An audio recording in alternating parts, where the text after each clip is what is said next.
Hello my dear students, आप सभी का आपके अपने YouTube channel step for learning में स्वागत है। तो आइए आज हम लोग आलेखन बनाना तथा आलेखन को कलर करना सीखने वाले हैं।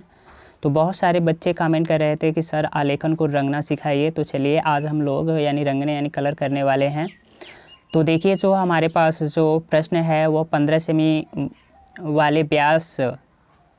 सेमी व्यास वाले वृत्त में एक पूर्ण इकाई वाले मौलिक आलेखन की रचना कीजिए जो कि किसी भारतीय पुष्प, उसकी पत्तियों एवं कलियों पर आधारित हो। आखिर आलेखन में जल रंगों का प्रयोग कीजिए। आलेखन करते समय निम्न बातों का ध्यान दीजिए और आलेखन पर विशेष स्वच्छता पर भी विशेष ध्यान देना है। तो इन बातों को ध्यान में रखते हुए आलेखन की रचना कीजिए और उसके बाद उसमें जल रंगों का ही प्रयोग कीजिए। अन्य किसी रंग का प्रयोग मत कीजिए, केवल जल रंग ही मान्य होगा। तो चलिए हम आलेखन बनाना स्टार्ट करते हैं। तो देखते जाइए। यह 15 सेमी व्यास है तो 7.5 सेंटीमीटर की त्रिज्या लेना पड़ेगा हमें। सेंटीमीटर त्रिज्या लेकर एक वृत्त खींचेंगे, उसके बाद आलेखन बनाएंगे। तो चलिए हम आलेखन बनाते हैं। तो देखिए एक एक स्टेप को देखते चले जाइए। मैं जैसे बना रहा हूँ आपको भी वैसे ही बनाने का प्रयास करना है और आप प्रयास करेंगे तो आप श्योर है कि आप भी आलेखन अच्छी तरह से हाई स्कूल में बनाना सीख जाएंगे, जो बोर्ड एग्ज़ाम के लिए बहुत ही इम्पॉर्टेंट है। और ये निश्चित रूप से है कि भारतीय पुष्प ही आएगा। तो या तो कमल आए या किसी भी भारतीय पुष्प।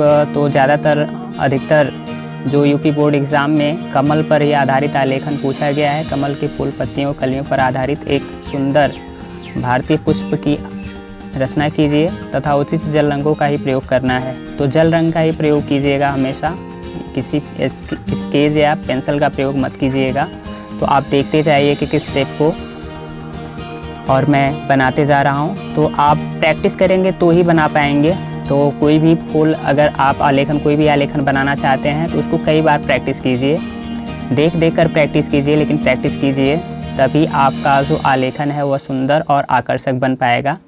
तो आप हमेशा पेंसिल का ही प्रयोग कीजिए। देखिए मैं हमेशा पेन का ही प्रयोग कर रहा हूँ क्योंकि आपको अच्छा दिखाना है। तो आपको एग्ज़ाम में बनाना है इसलिए आप पेंसिल का ही प्रयोग कीजिए, क्योंकि आपको मिटाना पड़ेगा। तो आप हल्के हाथों का ही प्रयोग कीजिएगा, यानी पेंसिल को एकदम लाइटली चलाइएगा, हल्का चलाइएगा, ताकि मिटाने में आपको दिक्कत ना हो। मैं प्रैक्टिस कर चुका हूँ इसलिए मैं हर एक चीज़ को एक ही बार में खींच पा रहा हूँ। तो आप भी प्रैक्टिस कर लेंगे तो आपको भी ज़्यादा मिटाने की ज़रूरत नहीं पड़ेगी। तो हर एक चीज़ को देखते जाइए और प्रयास कीजिए, बनाने का प्रयास करते जाइए। तो एक एक चीज़ को कई बार प्रैक्टिस कर लीजिए। आप कहीं से भी आलेखन की रचना कर सकते हैं। देखिए हम कहीं से भी फूल, पत्ती या कली कहीं से भी निकाल सकते हैं, लेकिन हमारा जो आलेखन है वो आकर्षक होना चाहिए। तो देखिए जो हमने पेन चलाया है वहाँ थोड़ा सा स्वच्छ नहीं है, लेकिन आपको स्वच्छता पर विशेष ध्यान देना है। एकदम साफ़ सुथरा आलेखन होना चाहिए आपका। मैं देखिए अब कलर कर रहा हूँ।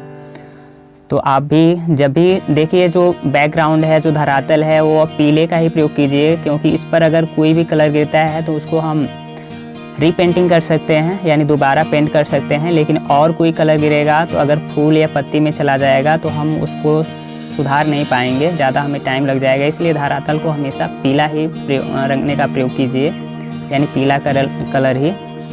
तो जब पीला हम प्रयोग करेंगे तो उस पर देखिए और हम कोई भी कलर चला सकते हैं। अगर फूल पत्ती में भी चला जाता है तो उससे कोई भी कलर में अंतर नहीं आएगा। तो पीले से आप जल्द से जल्द कलर कर सकते हैं, और बाकी अन्य कलर से प्रयोग करेंगे तो आपकी पत्ती भी ख़राब हो सकती है और फूल भी ख़राब हो सकता है। इसलिए विशेष ध्यान दीजिएगा, बैकग्राउंड को हमेशा पीले कलर से ही प्रयोग कीजिए। अगर आपको प्रैक्टिस है, बहुत ज़्यादा प्रैक्टिस है, तो आप अन्य कलर का भी प्रयोग कर सकते हैं। तो और जो भी आप कलर का प्रयोग कर रहे हैं वो आकर्षक होना चाहिए, यानी एकदम जो कलर हो आपको मतलब देखने में अट्रैक्टिव लगे, आकर्षक हो, उसी कलर का ही प्रयोग कीजिए।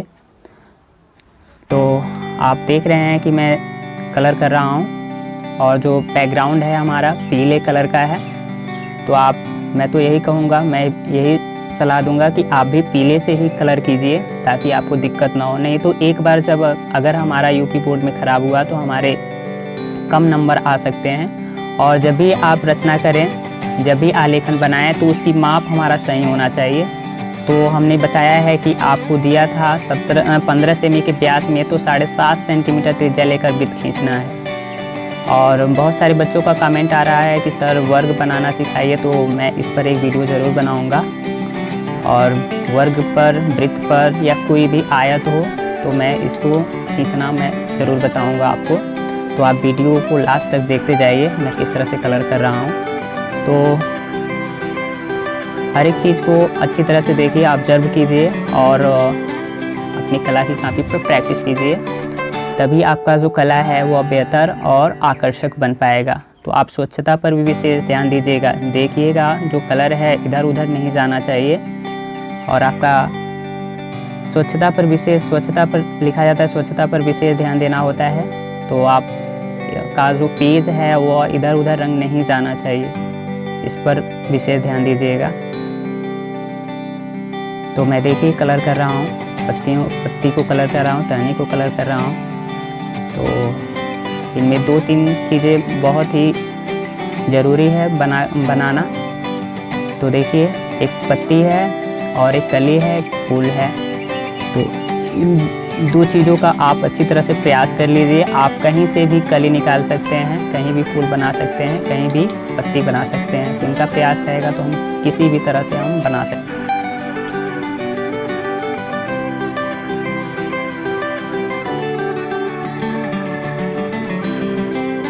प्रैक्टिस किया हूँ और हमेशा बेहतर बनाने का प्रयास करता हूँ। तो आप भी केवल एक बार देखिए और अपनी मन से बनाइए आलेखन, तो आपका आलेखन सुंदर होगा। तो हर एक चीज़ों को ध्यान से देखिए कैसे मैं कलर कर रहा हूँ, और आप भी इसी तरह से कलर करते जाइए।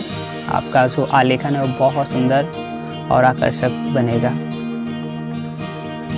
देखिए मैं फूल को कलर कर रहा हूँ। तो कमल का फूल है, फूल, पत्तियों और कलियों सहित आलेखन की रचना करना है हमें।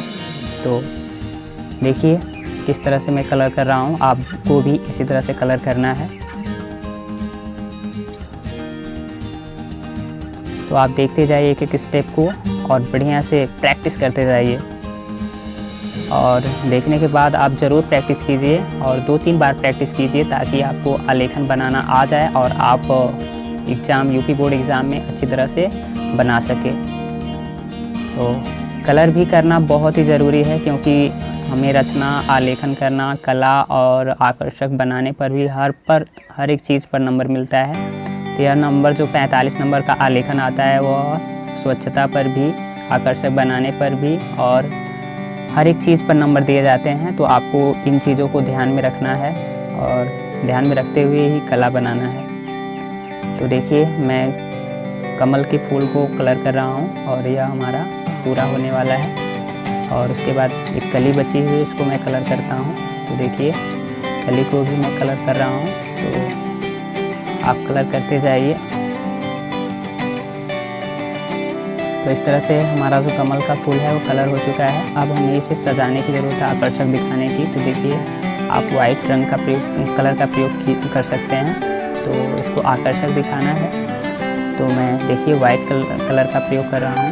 तो आप यह जो मेरे पास जो कलर है वो बहुत अच्छा क्वालिटी का कलर नहीं है, यह 10 रुपये वाला कलर है। तो 10 रुपये में आता है, 6 कलर होते हैं इसमें, red, blue, black, yellow, green, ये सारे कलर होते हैं, 6 कलर होते हैं, उन्हीं का मैं प्रयोग कर रहा हूँ। बहुत अच्छा कलर नहीं है, आप बढ़िया कलर ले लीजिएगा। कैमल का आता है जो एक डिब्बे में मिलता है, आप उसको परचेज़ कर लीजिए और उसका ही प्रयोग कीजिए, वो कलर बढ़िया है आपके लिए। यह जो कलर है वो अच्छा नहीं है, लेकिन मैं आपको करके दिखा रहा हूँ। तो आप एक स्टेप को देखते जाइए और कलर करना सीखते जाइए। तो देखिए मैं कैसे कैसे कलर कर रहा हूँ। आप कलर को सूख जाने दीजिएगा थोड़ा थोड़ा, तभी कलर कीजिएगा। मैं जल्दी जल्दी कर रहा हूँ। तो आप कलर बढ़िया से कीजिएगा, थोड़ा जल्दी जल्दी। और आपको आपके पास 3 घंटे 15 मिनट का समय मिलेगा और उसमें से केवल 45 नंबर का आलेखन और 2 इसमें चित्र से प्रश्न पूछे जाएंगे। तो आपको केवल ज़्यादा टाइम आपको इसी में लगेगा क्योंकि 45 नंबर का है, क्योंकि इसको कलर भी करना है और इसे आकर्षक भी दिखाना है, बनाना भी है और कलर भी करना है, आकर्षक दिखाना भी है। तो हर एक चीज़ों को ध्यान में रखते हुए ही बनाइएगा, तब जाकर आपको 45 नंबर मिलेंगे। अगर आपका रचना यानी जो वृत्त है आपका माप सही हो और आपने आलेखन सही किया है तो आपको श्योर है कि कला में 70 में 70 पाने से कोई नहीं रोक सकता। तो आपका हर एक चीज़ निर्देशानुसार यानी जैसे प्रश्न में निर्देश किया जाएगा उसके अनुसार होना चाहिए। अगर उसके अनुसार है आप सुंदर बनाते हैं तो आपको 70 में 70 अंक ज़रूर मिलेंगे। तो आप इन निर्देशों को ध्यानपूर्वक पढ़िएगा और निर्देशों का पालन करते हुए आलेखन का रचना कीजिएगा। तो आपको आलेखन बनाने में ज़्यादा समय लग सकता है, कम से कम 1 से 1.5 घंटे लग सकते हैं। तो आप आराम से बनाइएगा और अच्छी तरह से कलर को सूख जाने दीजिएगा। तो